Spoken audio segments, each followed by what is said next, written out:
زمین سے 480 فیٹ اونچے 4500 سال پرانے اس پیرامڈ کے اندر ایسا کیا تھا جس کو صرف دیکھنے کے لیے ریسرچرز نے ایک روبوٹک کیمرہ پیرامڈ کے اندر بھیجا۔ ایک جگہ پر آ کر روبوٹک کیمرہ رک گیا کیونکہ اب اس کے سامنے پتھر کا ایک سلیب تھا۔ ریسرچرز کا ماننا تھا کہ اس سلیب کے پیچھے ضرور کوئی ایسا راز چھپا ہے جو پچھلے 4500 سالوں سے دفن ہے۔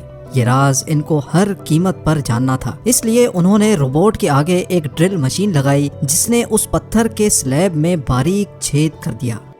اب اس چھید کے اندر ایک کیمرہ بھیجا گیا جس نے سلیب کے اس پار ایک ایسا منظر دیکھا جو پچھلے 4500 سالوں سے کسی نے بھی نہیں دیکھا۔ ناظرین، مصر یعنی ایجپٹ میں ٹوٹل 138 اونچے ترین پیرامڈز موجود ہیں جنہوں نے پچھلے ہزاروں سالوں سے درجنوں ارتھکویکس اور کئی خطرناک طوفان کا سامنا کیا، لیکن مجال ہے ان میں سے کوئی ایک بھی ادھر سے ادھر ہوا ہو۔ ان میں سے سب سے اونچا اور بڑا pyramid the great pyramid of Giza کہلاتا ہے، اور اس پیرامڈ کی بیس کا ایریا 13 ایکڑز ہے۔ یعنی اس پیرامڈ کے اندر حیرت انگیز طور پہ ایک دو نہیں بلکہ پوری 9 فٹ بال فیلڈز آرام سے فٹ آ سکتی ہیں۔ ایک ایسٹیمیٹ کے حساب سے اس پیرامڈ میں ٹوٹل 23 لاکھ بڑے بڑے پتھروں کا استعمال ہوا، جن میں سے کئی پتھروں کا وزن 50 ٹن بھی تھا۔ اگر اس کے ٹوٹل وزن کا اندازہ لگایا جائے تو اس پیرامڈ کا وزن 60 لاکھ ٹن ہے، جو 12 برج خلیفہ کے وزن کے برابر بنتا ہے۔ لیکن اتنے اونچے اور عالی شان پیرامڈز بنانے کا آخر مقصد کیا تھا؟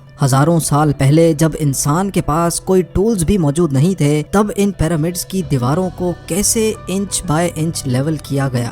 کیسے 50 ٹن وزنی پتھروں کو اسکوائر شیپ میں کاٹ کر بغیر کرین کے ہی 480 فیٹ اونچائی تک پہنچایا گیا؟ اور ان کو بنانے میں ایسے کون سے انجینئرز کا ہاتھ تھا جنہوں نے ان پیرامڈز کو ارتھ کوئک پروف کے ساتھ ساتھ ان کی تمام سائڈز کو ایگزیکٹلی 51.5 ڈگری کے اینگل پہ سیٹ کیا؟ یہ سب آپ جان سکیں گے آج کی اس ویڈیو میں، تو آئیے شروع کرتے ہیں۔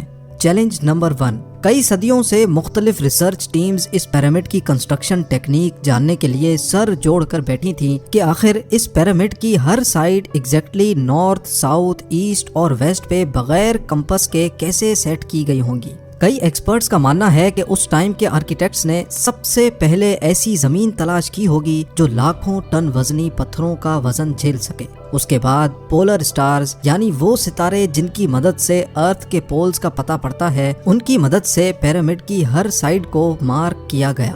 نہ کوئی کمپس اور نہ ہی کوئی آپٹیکل انسٹرومنٹ، صرف اس بیسک ٹیکنیک سے ہزاروں سال پہلے اس پیرامڈ کی ڈائریکشن سیٹ کی گئی، اور وہ بھی 0 ایررز کے ساتھ۔ Challenge number 2۔ اگلا چیلنج تھا زمین کو لیول کرنے کا۔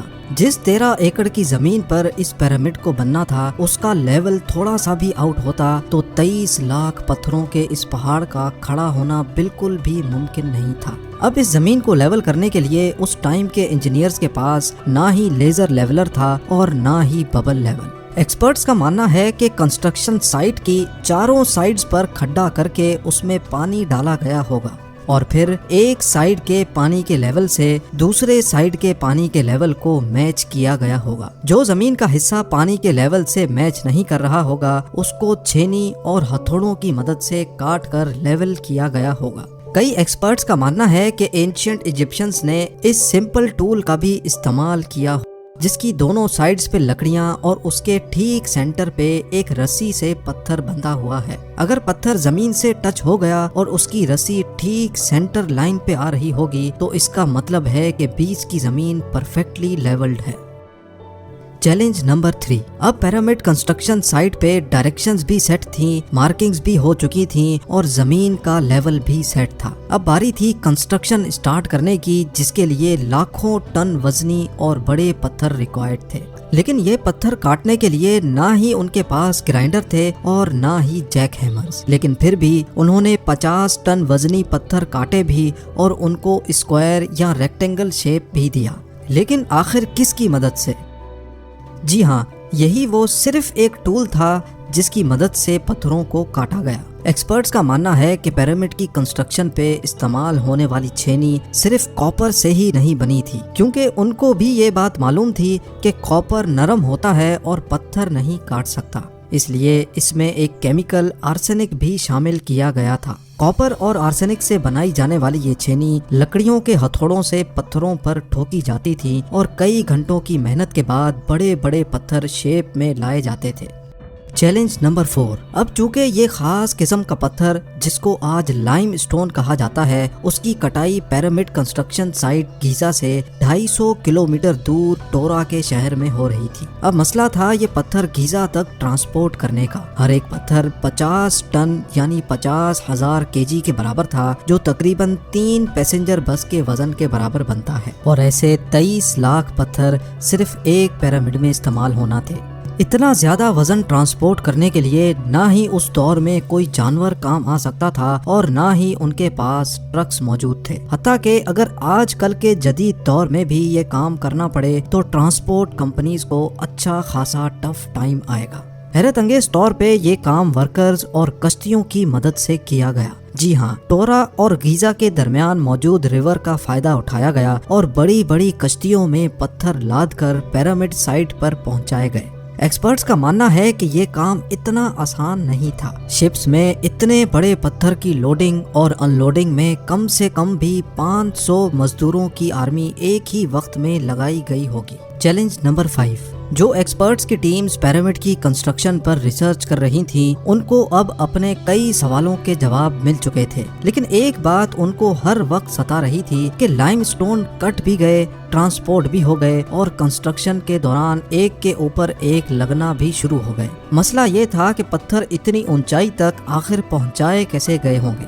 کئی ایکسپرٹس کا ماننا ہے کہ پیرامڈ کی کنسٹرکشن سے پہلے ہی یہ پلان کر لیا گیا تھا، یا تو یہ اسپائرل ٹریک کے ذریعے اوپر گئے ہوں گے یا پھر زگ زیگ طریقے سے، لیکن یہ بات تو طے ہے کہ 50,000 kg کے پتھر اوپر مزدوروں کی آرمی کی مدد سے ہی کھینچ کر گئے ہوں گے۔ Challenge number 6۔ بات صرف لاکھوں مزدوروں چھینی ہتھوڑے سے لائم اسٹون کاٹنے اور اتنے بڑے پتھروں کو ٹرانسپورٹ کرنے کی ہی نہیں تھی۔ اس پیرامڈ کے اندر کمپارٹمنٹس، ان کے اندر جانے کا راستہ اور کئی چھوٹی چھوٹی سرنگیں بھی بنائی گئی تھی۔ باقی سب چیزیں تو ٹھیک تھیں، لیکن ایک چیز ایکسپرٹس کو حیران کر گئی، اور وہ یہ تھی کہ اندر کے کمپارٹمنٹس میں جو پتھر استعمال ہوا تھا وہ لائم اسٹون نہیں بلکہ گرینائٹ تھا۔ جی ہاں، گرینائٹ ایک ایسا پتھر ہے جو ڈائمنڈ کے بعد دنیا کا سب سے سخت ترین اسٹون مانا جاتا ہے۔